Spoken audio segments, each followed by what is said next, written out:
சுன்னா, அல்லாஹ்வுடைய தூதர் ஸல்லல்லாஹு அலைஹி வஸல்லம் அவர்களுடைய வழிமுறை, அந்த சுன்னாவின் முக்கியத்துவம் என்று சொன்னால் ஒவ்வொரு காரியத்துக்கும் அதனுடைய முக்கியம், அதனுடைய சிறப்பு இதெல்லாம் தெரிந்தால்தான் நமக்கு அந்த காரியத்தில் ஒரு ஆசை, ஒரு ஆர்வம் வரும். வெறுமனையாக ஆசை இல்லாத மனிதரிடம் அந்த பொருளுடைய மதிப்போ அந்த காரியத்துடைய மதிப்போ அவர்களுக்கு இருக்காது. உதாரணத்திற்கு புத்தி இல்லாதவர்கள், பைத்தியக்காரர்கள், அவர்களுக்கு பணத்துடைய மதிப்பு தெரியாது. அவர்களுக்கு அந்த பணம் கிடைத்து விட்டது என்று சொன்னால் அந்த காசு நோட்டு வச்சு என்ன செய்வாங்க? விளையாடுறது, கிழிச்சு போடுறது, எரியறது. அப்ப காசுடைய மதிப்பு தெரிந்த புத்தி வாய்ந்த மனிதர்களுக்கு அதனுடைய சிறப்பு முக்கியம் புரிகிறது. ஆனால் அதை பற்றி தெரியாமல் இருக்கக்கூடிய மக்களுக்கு, சிறிய பிள்ளைகளுக்கு காசுடைய மதிப்பு புரியாது. அப்ப அதே போன்றுதான் இந்த உலக விஷயத்தில் எப்படி இருக்கிறதோ அதே போன்றுதான் மார்க்க விஷயத்திலும் சரி. ஒவ்வொரு காரியத்துக்கும் ஒவ்வொரு சிறப்பு இஸ்லாத்தில் அல்லாஹ்வுடைய தூதர் ஸல்லல்லாஹு அலைஹி வஸல்லம் நமக்கு சொல்லி கொடுத்திருக்கிறார்கள். அந்த சிறப்பம்சங்களை நாங்கள் தெரிந்தால்தான், அதனுடைய முக்கியத்துவத்தை நாங்கள் புரிந்தால்தான் அந்த அமல் செய்வதற்குரிய அந்த இபாதத்தை நடைமுறையில் கொண்டு வருவதற்கு நம்மளால் அதிகமாக ஆர்வம், ஆசையும் காட்ட முடியும். எப்போது அதனுடைய சிறப்பு நமக்கு தெரிய வேண்டும். நோன்புடைய முக்கியத்துவம், தொழுகையுடைய முக்கியத்துவம், ஹஜ்ஜுடைய முக்கியத்துவம், ஜகாத்துடைய முக்கியத்துவம், பள்ளிவாசலுடைய முக்கியத்துவம், இமாமுடைய முக்கியத்துவம், குர்ஆனுடைய முக்கியத்துவம், இந்த மாதிரி பல்வேறு முக்கியத்துவங்கள் அல்லாஹ்வுடைய தூதர் ஸல்லல்லாஹு அலைஹி வஸல்லம் நமக்கு இந்த இஸ்லாத்திலே சொல்லிக் கொடுத்திருக்கிறார்கள்.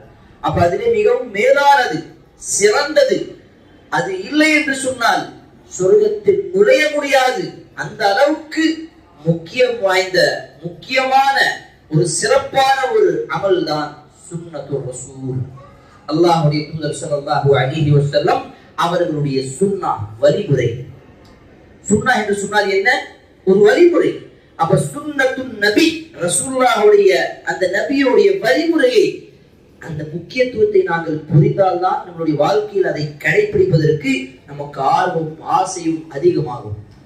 இன்னைக்கு பாருங்க, பெரும்பாலான மக்கள் சுன்னாவை விட்டுருங்க, ஃபர்தான முக்கியத்துவம் கூட தெரியாமல் இன்றைய காலகட்டத்தில் இந்த உலகத்தில் மூழ்கி இருக்கிறார்கள். பக்கத்து வாசல் இவ்வளவு காலியா இருக்கு, இதே ஒரு ஜனாசா இருக்குது அப்படின்னு பாருங்க, பள்ளி நிரம்பிடும்.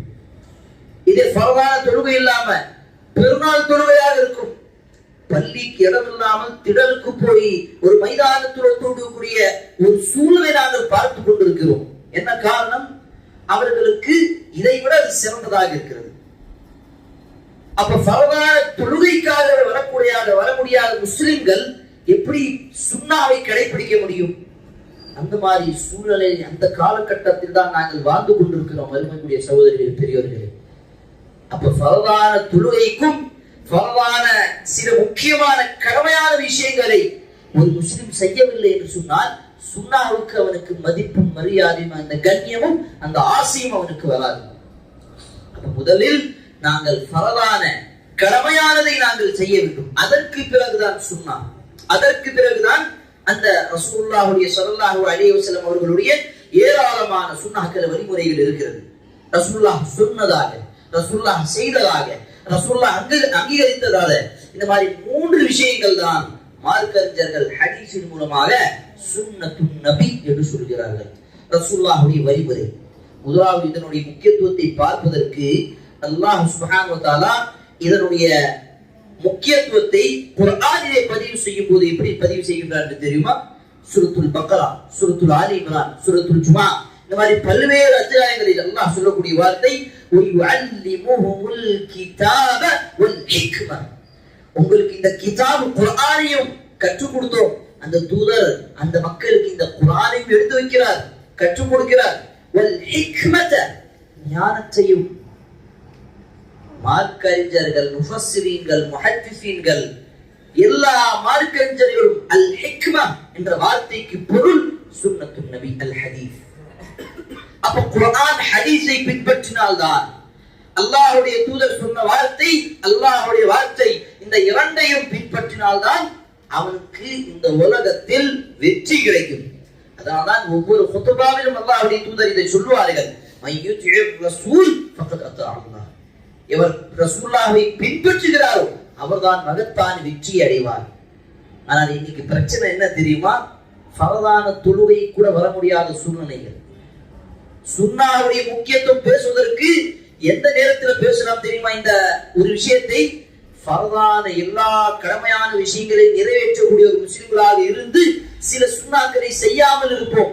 அவர்களுக்கு இந்த ஆசையை அதிகம் மூண்ட வேண்டும். ஆனால் இங்கே என்ன பிரச்சனை? நமக்கு நம்ம தொழுகையில சரியில்லை, இபாதத்துல சரியில்லை. அல்லாஹ் கடமையாக்கின நமக்கு சில இபாதத்துகள் அந்த விஷயத்தில் நாங்கள் சரிவரையாக நிறைவேற்றாமல் இருக்கின்றோம். எப்போது எப்படி நமக்கு அந்த சுன்னாவுடைய மதிப்பும் மரியாதை புரியும்? அன்புக்குரிய சகோதரர்களே, பெரியவர்களே, சுன்னாவை பற்றி அல்லாஹ்வுடைய தூதர் ஸல்லல்லாஹு அலைஹி வஸல்லம் அவர்களுக்கு இறங்கிய வசனம் சூரத்துல் கியாமா 75வது அத்தியாயத்தில் அல்லாஹ் கூறுகின்றான், ثم إن علينا بيانا. இந்த குர்ஆனை விளக்குவது எங்கள் மீது கட்டாய கடமை. ஒரு வசனம் இறங்கிறது, அகீமுஸ் ஸலாத், தொழுவை நிலைநாட்டுங்கள். எப்படி தொழுவ வேண்டும்? அதுதான் பயான, அதுதான் விளக்கம், அதுதான் ஹதீஸ், அதுதான் சுன்னத்துன் நபி ஸல்லல்லாஹு அலைஹி வஸல்லம். அப்ப ஒவ்வொரு காரியத்துடைய விளக்கம் நமக்கு குர்ஆன்ல கிடைக்காது, ஹதீஸ்ல தான் கிடைக்கும், சுன்னாஹ்ல தான் கிடைக்கும். அப்ப சுன்னாவை கடைபிடிக்க வேண்டும், அதுதான் முக்கியமான விஷயம். சுன்னாவை எப்படி கடைபிடிக்க வேண்டும்? குர்ஆனிலே அல்லாஹ் சுப்ஹானஹு வ தஆலா கூறுகின்றார், குல் இன் குன்தும் துஹிப்பூனல்லாஹ். சூரத்துல் ஆலி இம்ரான் 3வது அத்தியாயத்தில் அல்லாஹ் கூறுகின்றார், நபியே நீங்கள் அந்த மக்களிடம் சொல்லிக் கொள்ளுங்கள், அந்த மக்களிடம் சொல்லுங்கள், இன் குன்தும் துஹிப்பூனல்லாஹ், நீங்கள் உண்மையாகவே அல்லாஹ்வை நேசிக்கிறீர்கள் என்று சொன்னால், உங்களுடைய உள்ளத்தில் அல்லாஹ்வுடைய நேசம் இருக்கிறது என்று சொன்னால், குல் இன் குன்தும் துஹிப்பூனல்லாஹ் ஃபத்தபிஊனி, என்னை பின்பற்றுங்கள், அந்த முஹம்மது நபியை பின்பற்றுங்கள். ஃபத்தபிஊனி யுஹிப்புக்குமுல்லாஹ், அல்லாஹ் உங்களை நேசிப்பார். அப்ப இதிலிருந்து நமக்கு இந்த முக்கியத்துவம் புரியுது. இந்த ஒரு வசனம் ரசூலுல்லாஹ்வுடைய சுன்னாவை அதனுடைய முக்கியத்துவத்தை புரிவதற்கு போதுமானதா? அல்லாஹ்வுடைய தூதருடைய சுன்னாவை பின்பற்றினால், ரசூலுல்லாஹ்வை பின்பற்றினால், அவர்களுடைய ஹதீஸை சுன்னாவை பின்பற்றினால், கடைபிடித்தினால் அல்லாஹ்வுடைய மஹப்பத் கிடைக்கும், அல்லாஹ்வுடைய நேசம் கிடைக்கும். யுஹிப்புக்குமுல்லாஹ், இது ஒன்று மட்டும் கிடையாது, வயக்ஃபிர் லக்கும் ذுனூபக்கும். எவ்வளவு கோடிக்கணக்கான பாவங்கள் செய்யக்கூடிய நாம் அல்லாஹ் அந்த சுன்னாவின் மூலமாக, ரசூலுல்லாஹ்வை கடைபிடிப்பதின் மூலமாக எல்லா பாவங்களையும் மன்னித்து விடுவான் என்று இறைவன் சொல்கின்றான். யக்ஃபிர் லக்கும் ذுனூபக்கும். சுப்ஹானல்லாஹ். இன்னொரு அத்தியாயத்தில் அல்லாஹ் சுப்ஹானஹு வ தஆலா கூறுகின்றார், மை யுத்திஇர் ரசூல் ஃபக்கத் அத்தா அல்லாஹ். சூரத்துன் நிசா 4வது அத்தியாயம். யார் ரசூலுல்லாஹ்வை பின்பற்றுகிறாரோ, இந்த முஹம்மது நபி இறை தூதரை பின்பற்றுகிறாரோ, அவருடைய சுன்னாவை கடைபிடிக்கிறாரோ, ஃபக்கத் அத்தா அல்லாஹ், அவன் அல்லாஹ்வை பின்பற்றி விட்டான். அல்லாஹ்வுடைய பேச்சை கேட்டதற்கு சமம். ரசூலுல்லாஹ்வுடைய சுன்னாவை கடைபிடித்தால் அல்லாஹ்வுடைய பேச்சு கேட்டதற்கு சமம் என்று அல்லாஹ் தெளிவாக குர்ஆனிலே சொல்லுகின்றான். சகோதரர்களே, பெரியவர்களே, அப்ப சுன்னாவுடைய முக்கியத்துவத்தை இதிலிருந்தும் நாங்கள் புரிந்து கொள்ளலாம். அதே போன்று அல்லாஹ்வுடைய தூதர் ஸல்லல்லாஹு அலைஹி வஸல்லம் தன்னுடைய மரணத்திற்கு முன்பாக, ரசூலுல்லாஹ்வுடைய மரணம் 11வது ஹிஜ்ரியில் நடந்தது. அந்த ஹிஜ்ரி 11வது ஹிஜ்ரிக்கு முன்பாக 3 மாதத்திற்கு முன்பாக அல்லாஹ்வுடைய தூதர் ஸல்லல்லாஹு அலைஹி வஸல்லம் கடைசியாக ஒரே ஒரு செய்த ஹஜ், ஹஜ்ஜத்துல் வதா. ரசூலுல்லாஹ் அவர்கள் பிரியக்கூடிய அந்த நேரம் லட்சக்கணக்கான சஹாபாக்கள் ஒன்று கூடியிருக்கிறார்கள். அந்த நேரத்தில் எல்லா சஹாபாக்களையும் நபித்தோழரையும் கூட்டி சொன்னார்கள். அவர்களுக்கு முன்னால் உரை நிகழ்த்தும் பொழுது சொன்னார்கள், தரக்து ஃபீக்கும் அம்ரைன், தரக்து ஃபீக்கும் ஷைஐன், 2 விஷயங்களை நான் உங்கள் மத்தியில் விட்டு செல்கிறேன். லன் ததில்லு, நீங்கள் வழி தவற மாட்டீர்கள். தமஸ்ஸக்தும் பிஹிமா கிதாபுல்லாஹ் வ சுன்னதி, அல்லாஹ்வுடைய கிதாப், இந்த வேதம் குர்ஆனையும் என்னுடைய வழிமுறை சுன்னாவையும் 2ஐயும் கடைபிடித்தால் நீங்கள் தவறான வழியில இருக்கவே முடியாது. ரசூலுல்லாஹ் அவர்கள் கேரண்டியோட அவ்வளவு உத்தரவாதத்தோடு சொல்றாங்க. ரசூலுல்லாஹ்வுடைய சுன்னாவை பின்பற்றக்கூடிய மனிதன் தவறான வழியிலே எப்போதும் இருக்க மாட்டான். ரசூலுல்லாஹ்வுக்கு கற்றுக் கொடுத்த வழி அல்லாஹ்வுடைய வழி. அல்லாஹ்வுடைய தூதர் ஒவ்வொரு குதுபாவிலும் சொல்லக்கூடிய இன்னொரு வார்த்தை என்ன தெரியுமா? فإن أصدق الحديث كتاب الله. பேச்சிலே மிகவும் சிறந்த பேச்சு அல்லாஹ்வுடைய பேச்சு வேத குர்ஆன் ஆகும். وخير الحديث كتاب الله وخير الهدي هدي محمد صلى الله عليه وسلم. வழிகாட்டுதே மிகவும் சிறந்த வழிகாட்டுதல் ரசூலுல்லாஹ்வுடைய வழிகாட்டுதல் முஹம்மது நபி ஸல்லல்லாஹு அலைஹி வஸல்லம். அல்லாஹ் இதை வெறும் பேச்சாக சொல்லவில்லை, கட்டளையாக சொல்லுகின்றான். சூரத்துல் அஹ்ஸாப் 33வது அத்தியாயத்தில் லகத் கான லகும் ஃபீ ரசூலில்லாஹ் உஸ்வத்துன் ஹஸனஹ். ரசூலுல்லாஹ் முஹம்மது நபி ஸல்லல்லாஹு அலைஹி வஸல்லம் அவர்களுடைய வாழ்க்கையில் உங்களுக்கு அழகிய முன்மாதிரி இருக்கிறது. அல்லாஹ் அந்த இடத்தில் உஸ்வா என்று சொன்னால் போதுமானது, ஒரு மாடல், ஒரு உதாரணம். ஆனால் அல்லாஹ் சொல்லக்கூடிய அழகான வார்த்தை அழகிய முன்மாதிரி, உஸ்வத்துன் ஹஸனா என்று அல்லாஹ் சொல்லுகின்றான். அவர் ரசூலுல்லாஹ்வை எந்த ஒரு பக்கமும், எந்த ஒரு வரலாற்றுல எந்த ஒரு பக்கமும், எந்த ஒரு நேரமும், எந்த ஒரு செயலும் அல்லாஹ் சுப்ஹானஹு வ தஆலா இது தவறு, சரி கிடையாது, இதை பின்பற்றாதீர்கள் என்று சொல்லவில்லை. மாறாக அல்லாஹ் என்ன சொல்லுகின்றார்? ரசூலுல்லாஹ்வுடைய வாழ்க்கை முழுவதும் உங்களுக்கு ஒரு அழகிய முன்மாதிரி. ஒரு மனிதன் மாணவராக இருக்கின்றான், அதற்கு முன்மாதிரி இருக்கிறது. ஒரு மனிதன் சிறுவராக இருக்கின்றான், சிறிய குழந்தையாக இருக்கின்றான், அதற்கும் முன்மாதிரி இருக்கிறது. ஒரு குடும்ப தலைவர் கணவராக இருக்கின்றான், அதற்கும் முன்மாதிரி இருக்கிறது.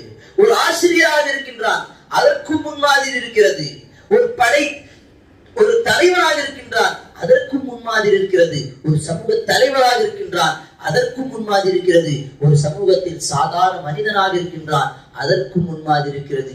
எல்லா நேரங்களிலும் எல்லா மனிதர்களுக்கும் ஒரே ஒரு சரியான நேரான வழிகாட்டுதல் அல்லாஹ்வுடைய தூதர் ஸல்லல்லாஹு அலைஹி வஸல்லம் அவர்களுடைய வழிகாட்டுதல், அவருடைய சுன்னஹ் தான். சரி, இப்ப இவ்வளவு சிறப்புகள் பார்த்தோம். ரசூலுல்லாஹ்வுடைய சுன்னாவை கடைபிடித்தால் தான் நமக்கு வெற்றி கிடைக்கும்.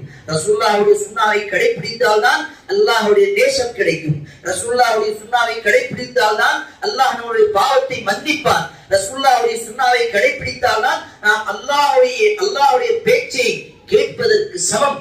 இதெல்லாம் பார்த்து விட்டு கடைசியாக இதுவும் ஒரு சுன்னா மக்கள் மத்தியில என்ன ஒரு அபிப்பிராயம் இருக்கிறது, என்ன ஒரு பார்வை இருக்கிறது, என்ன ஒரு நோக்கம் அப்படின்னு சொன்னா, அவர்களுடைய மக்களுடைய பார்வையில் பெரும்பாலான மக்கள் என்ன நினைத்துக் கொண்டிருக்கிறார்கள்? சுன்னா என்று சொன்னால் அதை செய்தால் நன்மை, செய்யவில்லை என்று சொன்னால் பாவம் கிடையாது. சரியான விளக்கம் தான், இது தவறல்ல. ஆனால் இந்த ஒரு விளக்கத்தின் மூலமாகவே, இந்த விளக்கத்தின் காரணமாகவே பல பேர் இன்னைக்கு சுன்னாவிலிருந்து விலகி இஸ்லாத்தை விட்டு விலகி விட்டார்கள்.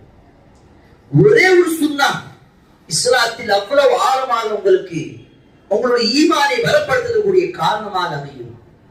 சஹாபாக்கள் எப்படி இருந்தார்கள் தெரியுமா?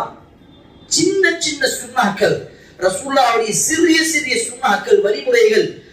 ரசூலுல்லாஹ்வுடைய சுன்னா கேட்டால் போதும் அதை எப்படியாவது தன்னுடைய வாழ்க்கையில கடைபிடிக்க வேண்டும், அப்படிதான் ஆர்வத்தோடு இருந்தார்கள். பாருங்க, அப்துல்லாஹ் இப்னு உமர் ரலியல்லாஹு அன்ஹு அவர்கள் அறிவிக்கிறார்கள், ரசூலுல்லாஹ் அவர்கள் பிரயாணத்துல போகும்போது எந்த இடத்தில் உட்கார்ந்து சிறுநீர் கரித்தார்களோ, நான் அந்த இடத்தில் கடந்து சென்றால் எனக்கு சிறுநீர் வரவில்லை என்று சொன்னால் அந்த இடத்தில் சிறு நேரம் அமர்ந்துதான் போவேன். ஏன்? ரசூலுல்லாஹ் அந்த இடத்தில் உட்கார்ந்தார்கள். அதுதான் முஹப்பத், அதுதான் உண்மையான நேசம் சகோதரர்களே. இதுதான் சுன்னத்து ரசூல், ரசூலுல்லாஹ்வுடைய சுன்னாவை பின்பற்றக்கூடிய இதுதான் வழி. இது இப்படிதான் பின்பற்ற வேண்டும். ஆனால் இன்னைக்கு நமக்கு ரசூலுல்லாஹ் எப்படி முடி வைக்கிறாங்க தெரியாது, எப்படி தாடி வைக்கிறாங்க தெரியாது, எப்படி துணி போடுறாங்க தெரியாது, தன்னுடைய மனைவிடம் எப்படி இருக்காங்க தெரியாது, தன்னுடைய பிள்ளைவிடம் எப்படி இருக்காங்க தெரியாது, ரசூலுல்லாஹ் எப்படி பேசினாங்க தெரியாது. எதுவும் தெரியாத மக்களாக தான் இன்னைக்கு இருக்கின்றோம். அதனால்தான் இன்னைக்கு நம்மளுடைய தலைமுடியிலிருந்து கால் நகம் செருப்பு வரை எல்லாம் யூதனுடைய கலாச்சாரமாக நாங்கள் பின்பற்றிக் கொண்டிருக்கிறோம். அல்லாஹ்வுடைய தூதர் அவ்வளவு எச்சரிக்கையாக சொன்னார்கள், லஅனல்லாஹுல் யஹூத வன் நஸாரா, அல்லாஹ்வுடைய சாவு உண்டாகட்டும் அந்த யூதர்கள் கிறிஸ்தவர்கள் மீது. இத்தஹது குபூரஹும் அன்பியாஹும் மசாஜிதா, அவர்கள் தன்னுடைய அம்பியாக்கள் தூதர்களுடைய கபரை அரகஸ்தானத்தை அவர்கள் வணக்கக்கூடிய ஒரு இடமாக ஆக்கிக் கொண்டார்கள். நீங்களும் அதே போன்று ஆகிவிடாதீர்கள் என்று அல்லாஹ்வுடைய தூதர் கடைசி நேரம் வரை எச்சரித்தார்கள். கடைசி நேரம் வரை சொன்னார்கள், நீங்கள் யூதர்களுடைய கலாச்சாரத்தை, யூதர்களை முற்றிலும் அப்படியே பின்பற்றுவீர்கள், அவர்களுடைய கால் அடிச்சவரை கூட நீங்கள் அப்படியே பின்பற்றுவீர்கள், முன்னோர்கள் செய்த பாவங்களை நீங்களும் அப்படியே அந்த பாவத்தை செய்து கொண்டே இருப்பீர்கள் என்று அல்லாஹ்வுடைய தூதர் அவ்வளவு எச்சரிக்கையாக சொன்னார்கள். அப்படி இருக்கக்கூடாது. உங்களில் சிறந்தவர்கள் நீங்கள் வெற்றிக்கான ஒரு வழியை காண்பிக்க வேண்டும் என்று சொன்னால் ரசூலுல்லாஹ்வுடைய சுன்னாவை பின்பற்றுங்கள். அதனால்தான் சஹாபாக்களுக்கு யாராவது ஒருவர் ரசூலுல்லாஹ்வுடைய சுன்னாவை விட்டால் போதும் அவர்களுக்கு கோபம் வரும். அப்துல்லாஹ் பின் உமர் ரலியல்லாஹு அன்ஹு அவர்கள் சொல்லுகிறார்கள், ரசூலுல்லாஹ்வுடைய சுன்னாவின் மீது அவ்வளவு பாசம், அவ்வளவு நேசம் கொண்டிருக்கக்கூடிய ஒரு மனிதர் தான் அப்துல்லாஹ் பின் உமர் ரலியல்லாஹு அன்ஹு அவர்கள். அவர் சொல்லுகிறார், யாராவது ஒரு மனிதன் அல்லாஹ்வுடைய தூதர் ஸல்லல்லாஹு அலைஹி வஸல்லம் தொழுகையில் எப்படி ரஃபுல் செய்தார்களோ அதே அந்த ரஃபுல் யதைனை செய்யவில்லை என்று சொன்னால் நான் பின்னாடியிலிருந்து கல்ல தூக்கி அடிச்சிருவேன். அவ்வளவு எச்சரிக்கையாக சொன்னார்கள். ரஃபுல் யதைன் இதுவரை இப்போது வரை அந்த தொழுகையுடைய தூணு கிடையாது, தொழுகையுடைய வாஜிபாத்து கிடையாது, தொழுகையுடைய எந்த விதமான கடமையான விஷயம் கிடையாது. ஆனால் அப்பையும் அவ்வளவு வலியுறுத்தி சொன்னார்கள். காரணம் எதற்கு? ரசூலுல்லாஹ்வுடைய சுன்னாவை அவ்வளவு பின்பற்ற வேண்டும். ரசூலுல்லாஹ்வுடைய சுன்னா வந்து விட்டதா சஹாபாக்கள் உடனடியாக பின்பற்றுவார்கள். ரசூலுல்லாஹ் அவர்கள் இரவு நேரத்தில் நின்று தொழுது கொண்டிருந்தார்கள் பள்ளிவாசல்ல. தனியாக தொழுது இருக்கும் பொழுது பின்னாடி இருந்து சஹாபாக்கள் வந்துட்டாங்க. இப்ப ஜமாத்தோடு தொழு வச்ச ஆரம்பிச்சிட்டாங்க. முதல் நாள் ஒரு கூட்டம் வந்து, இரண்டாவது நாள் இரவு நேரத்தில் அப்படி தொழுறாங்க. அதை விட அதிகமாக பயங்கரமாக ஒரு கூட்டம் வருது. மூன்றாவது நாள் தொழுகிறாங்க, அதை விட இன்னும் பயங்கரமாக ஒரு கூட்டம் வருது. அதற்கு பிறகு ரசூலுல்லாஹ் தன்னுடைய வீட்டிலே தொழுது கொண்டார்கள், பள்ளிவாசலுக்கு வரவில்லை. காரணம், இந்த சுன்னாவும் அந்த இரவு நேரத்தில் ரமதானுடைய இரவு அந்த தராவி தொழுகை, அந்த ஸலாத்துல் லைல் அந்த இரவு தொழுகை அது என்னுடைய சமுதாயத்தின் மீது கஷ்டமாக, பாரமாக, கட்டாயமாக ஆகக்கூடாது என்பதற்காக தான் ரசூலுல்லாஹ் அவர்கள் அந்த சுன்னாவை கடைபிடிக்கவில்லை. ஏன்? இந்த சமூகத்துக்கு இந்த விஷயம் பாரமாக இருக்கும். அவ்வளவு ஆழமாக பார்த்து தன்னுடைய சமுதாயத்திற்காக இலகுவான விஷயத்தை தான் நமக்கு கற்றுக் கொடுத்திருக்கிறார்கள் நம்முடைய தூதர் முஹம்மது நபி ஸல்லல்லாஹு அலைஹி வஸல்லம். ஆனால் நாம் ரசூலுல்லாஹ்வுடைய சுன்னாவை அப்படியே புறக்கணிக்கின்றோம். இன்னைக்கு நம்முடைய வீட்டுல ரசூலுல்லாஹ்வுடைய சுன்னா கிடையாது, நம்முடைய முகத்துல ரசூலுல்லாஹ்வுடைய சுன்னா கிடையாது, நம்முடைய பேச்சில் ரசூலுல்லாஹ்வுடைய சுன்னா கிடையாது, நம்முடைய ஆடையில ரசூலுல்லாஹ்வுடைய சுன்னா கிடையாது, நம்ம போடக்கூடிய செருப்புல கூட ரசூலுல்லாஹ்வுடைய சுன்னா கிடையாது. ரசூலுல்லாஹ் அவர்கள் எல்லா விஷயத்தையும் கற்றுக் கொடுத்தார்கள். ஒரு மனிதன் சிறுநீர் கழிக்க வேண்டும், கழிவறைக்கு செல்ல வேண்டும், எப்படி போகணும், எப்படி அந்த காரியத்தை முழுமையாக செய்ய வேண்டும், அதற்கு பிறகு அவன் என்ன சொல்ல வேண்டும், எப்படி அவன் தடை செய்ய வேண்டும், எப்படி என்ன போடணும், எப்படி பட்டன போடணும், எப்படி செருப்பு போடணும், எல்லா விஷயத்தையும் நமக்கு நம்முடைய தந்தை போல் அல்லாஹ்வுடைய தூதர் சொல்லிக் கொடுத்திருக்கிறார்கள். ஆனால் நமக்கு தான் அதை படிப்பதற்கு, அதை யோசிப்பதற்கு, அதை எடுத்து பார்ப்பதற்கு நேரம் இல்லை சகோதரர்களே, பெரியவர்களே. ஆனா இதை விட்டுட்டு நம்ம வேற எல்லாத்தையும் பார்ப்போம். டிவியில ஒரு நடிகர், ஒரு நடிகை எப்படி துணி போடுறாங்க, எப்படி ட்ரெஸ் போடுறாங்க, விளையாடக்கூடிய ஒரு வீரன் எப்படி அவன் துணியை போடுறான், அவனுடைய ஹேர் ஸ்டைல் எப்படி இருக்குது, அவன் போடக்கூடிய செருப்பு எப்படி இருக்குது, அவன் என்ன செருப்பு போடுறான், ஒரு சமூக தலைவன் அவன் எப்படி இருக்கின்றான், என்ன போன் வாங்கி இருக்கிறான், எல்லாத்தையும் பின்பற்றுவோம். ஆனா ரசூலுல்லாஹ்வுடைய எந்த பெயரும் பேச்சும் நம்முடைய வாழ்க்கையிலே கிடையாது. உண்மையாகவே சொல்லுங்க சகோதரர்களே, பெரியவர்களே, நமக்குள்ளாலே நம்மளுடைய கேள்வியை கேட்போமே. நான் என்ன ரசூலுல்லாஹ்வுடைய சுன்னாவுக்கு முக்கியத்துவம் கொடுத்திருக்கேன்? என்னைக்காவது உட்கார்ந்து இன்னைக்கு காலையிலிருந்து என்னென்ன சுன்னாக்களை நாங்கள் கடைபிடிப்போம், இன்னைக்கு காலையிலிருந்து இரவு வரை என்னுடைய பிள்ளைக்கு என்னென்ன சுன்னாக்களை கற்றுக் கொடுத்திருப்போம். இந்த பாருப்பா, இப்படி சாப்பிடணும், இப்படி துவா சொல்லணும், இப்படி தூங்கணும், இப்படி எல்லாம் சொல்லி கொடுத்திருப்போமா? சொல்லி கொடுக்கறது இல்லை. இது என்னப்பா முடியும்? இது நல்ல ஹேர் ஸ்டைல் வைப்பா, அங்க பாரு அந்த ஹீரோ எப்படி வைக்கிறான், இப்படிதான் நம்மளுடைய பிள்ளை கற்றுக் கொடுக்கிறோம். இது என்ன முகத்துல ஒரு தாடி அசிங்கமா இருக்குது. அல்லாஹு அக்பர். ரசூலுல்லாஹ்வுடைய சுன்னாவை கேலி கிண்டலாக பேசக்கூடிய இன்னைக்கும் பல பெற்றோர்கள் முஸ்லிம்கள் இருந்து கொண்டுதான் இருக்கிறார்கள். அல்லாஹ் மன்னிக்க வேண்டும். அல்லாஹ் நம்மளுடைய பாவத்தை மன்னிக்க வேண்டும்.